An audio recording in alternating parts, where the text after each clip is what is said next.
What's up? What's up? What's up? It's Marcus Cotto with Mike Mendez with Aesthetic Business. What's up, man? Good, man. How about yourself? Dude, long road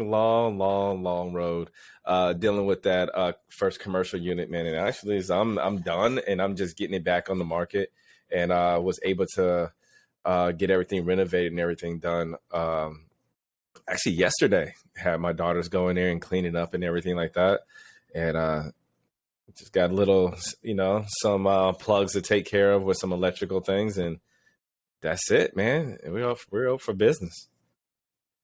Yeah, I mean that's good right there, man. That's the most important part as a real estate investor is not only do you get the deal, but how soon can you get a tenant in? Oh my gosh! So I expect to get a tenant in, no bullshit, just for Killeen, just how this area is. 2 weeks. I give it less than a month. Wow. I give it less than a month because there's nowhere to rent around here. So that's another thing. It's just super hard, man. But anyway, so we got a good topic that I always get, man. And a lot of people always ask me if you want to go this route with when you talk about investments and investment strategies, and everybody always like, oh, I got a 401k, right? And I'm like, okay, but if you're an entrepreneur, right, and if you work for yourself, 401ks are great but do you have another option? And I'm not talking about a Roth or anything like that. I'm talking about a solo 401k with checkbook access, right? That is a completely different beast. That is for somebody who works for themselves, an entrepreneur that doesn't have that support from that business that's adding or contributing to that, account of theirs building up. And that's the thing about it. And I always ask them, and a lot of people don't even know the difference. So if y'all don't know, so a traditional 401k, just again, I am not a financial advisor. I just want to let y'all know that I am not a financial advisor, but we are just investors, and this is our experiences. Okay. Anyway, with the traditional 401k, just everybody knows what that is. You work for somebody, you put a certain amount in, you get a certain amount in, they match you to a certain amount. And the max usually you can put in there is about 18,000, about 18.5 or 19 now. This depends on the year. It keeps going up, right? And that'll be your max in contribution. And then whoever you work for will put it into this, right? And that's how you would grow your thing every year. That's good and everything, but I don't like when people have control of my stuff, and me and Mike talk about this all the time. And and the solo 401k with checkbook access, gives you total control of your entity, right? You put it in a trust. And when I say checkbook access, meaning like you can take this cash instead of like you having a custodian. You are your own custodian. You are the person controlling this, and you do got to keep up with the paperwork, but it's super easy. And to say like, hey, Mike has a business, right? I got this in this trust of mine. Mike's like, yo, man, I want to go in this business, blah, blah, blah. Yeah, cool. I can go ahead and loan Mike and put my money, loan Mike and everything, that money for the business, whatever he wants or whatever, do that. But also here's the great thing about it. It's a retirement, right? So it's tax-free, right? All the cash and everything you get back, you don't pay no taxes on that because it's quote unquote retirement, right? You don't pay on the capital gains. And again, and another thing is what I love about this thing, and some people probably think you can probably do that with a what's those Roths called? And I'm not a big fan of the Roths. Roth IRA. Yeah, but that you have to pay taxes on certain things. It's not, you don't have full control of it like a solo. But with a solo 401k, also you get to put up to about instead of putting 18, the normal 18, you can get to put up about 25% of what that company makes. And then you can do something what's called profit sharing, right? So you get to win like twice, right? But the main thing I want to focus on is what you can do with this vessel, right? you can take this thing and you can go buy a home, right? You can go take this thing and go buy a home with this, and everything you make will be, you know, tax free. You don't pay I think it's called like a UBTI tax or something like that, like you would do with a Roth if you invest in that. But these are things that people don't tell you that you can do, right? What do you think, Mike? But yeah, first of all, like when we've even talked about this before, I was kind of always confused. Like, man, I never had my own business when we first started talking about it. I really didn't understand what that meant. I've always had a Mm-hmm. Roth IRA just because, it's just something I did when I was a very young guy in the military. And so after we talked, I cashed mine out personally. But Yeah. what's interesting about yours though is I kind of looked into a little bit of it though. But like you said, when you're an entrepreneur, you're actually responsible for yourself. No one's Yeah. going to save you. And so, and I mean, that's just the reality of it is what it is. No one's going to pay your taxes for you. No one's going to make sure you're, those things. But Yeah. for you, once you've done this one right now you've actually, you've done those other things. What is the most that you kind of like, or maybe a better question is, are you surprised that this is actually like legal to do? Because it seems like it shouldn't be, right? Like you should be able to do all this stuff. Man, honestly, no, I think it's great, right? I think it's great. And I have my pros and cons when it comes to just retirement vessels, right? In these government programs like this. I just have my own opinions. I like them, then I don't like them, right? Mm. But this one seems to be like one of the most safest. And I'm at the point where I kind of just, doing other things, let's put it that way. But yeah, I like it because think about this. You're not dependent on nobody. You're doing the research yourself. You're doing all the work. You're doing this. You're doing that. You are putting the legwork in.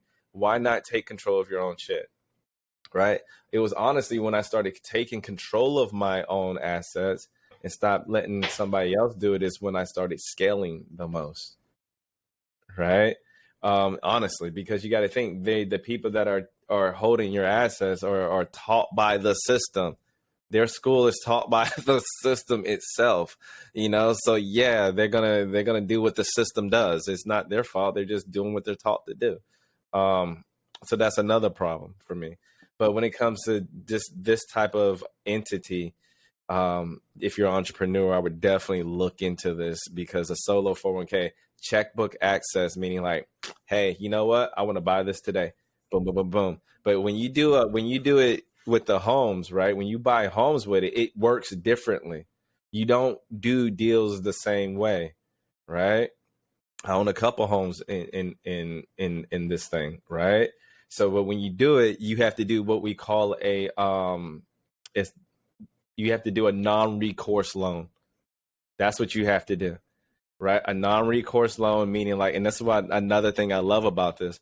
It's not on your personal, right? It's not on your credit, meaning like if this home does bad and if you don't pay your bills, they're coming for the home and that's it. You walk away. That's what a non-recourse is. Unlike everybody else, it hits your credit and all that stuff. No, it's just the asset itself, right? And I love that. But you got to put a little bit more percentage down for that, but it's totally worth it.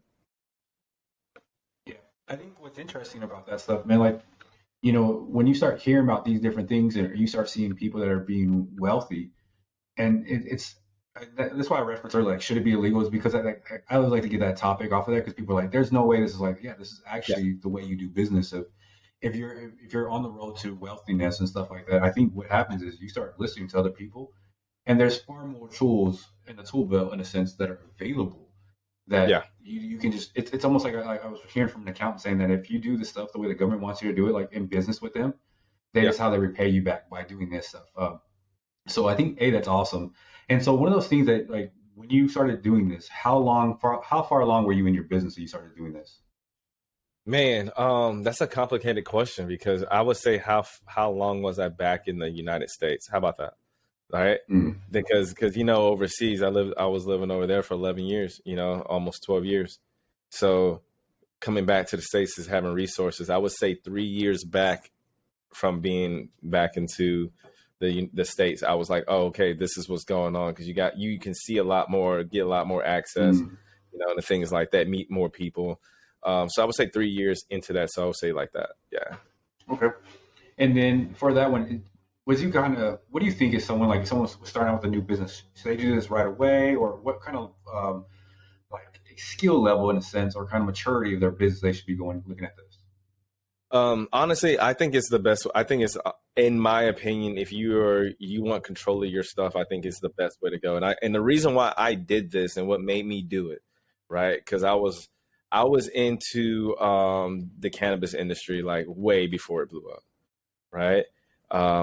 Like you talking about like 2016 or whatever. So I would just say this: everything was going great, right? And I tell you this story. I tell you this story. I lost, like, when the change of powers, when Trump came in and all that stuff, and um, when he came in and then he hired this guy named like Jeff Sessions, whatever the fuck his name was. And what he did was, send the marijuana fucking industry in a frenzy because they had this old 80s guy, Jeff Sessions. I think that's what his name was, whatever. I remember this shit. So they were going to rescind all, because the feds in the States didn't see eye to eye with the fucking with the whole thing. It was still a fucking crime. And over here, these states are just booming, right? Because under the old regime, and then boom, here comes Trump. So I just remember, man, I was like scaling on a daily. I was probably like, I'm not even gonna say that. I was just scaling because I was into Canada too before they went legal. And then this dude came on, this old ass fossil came on, man. I remember this shit. I was so pissed off. This dude came on and was like, at 9 o'clock in the morning, he was like, hey, we are going to go after all the states and seize their money and basically right? Bro, that damn marijuana, that market, I lost 20 grand, right? I remember that. I lost 20 grand in 9 minutes. I was like, and that right there, and I was like that, and the power of words. But this is why I don't do poly tricks. You know what I mean? The power of those words. They say these things to manipulate the market. And I was like, this is too much power, right? For my shit to be in here. So then I took that shit out and I started getting into more of a solo with checkbook access. And then I got into real estate, and then I stay there. Yeah. Well, I think it's important to notice. I mean, like, you have Jay Powell. He'll say something and the stock market reacts within an instant. As soon as they have their Fed meetings, I think that's very wise to notice this, because if you do put your money where places where it can be manipulated by someone saying a word or two, or not even saying a word, that's also by not saying something. Sometimes that people get those hints. I think that's something that you need to look at yourself. And if you're uncomfortable, then this is a very good option for you to kind of start sitting there saying, okay, I'm in charge of it. If I mess up, it's all on me. If I don't mess up and I get all these rewards, it's all on me too. And if so, that's a really great option. So with this one, you see this going forward. Where else do you see, like, you mentioned loans, right? Like you can actually loan a business and stuff like that. Is that something that you've explored, or is that just something you read? No, I haven't explored it yet because I do real estate. I'm like a real estate guy. So.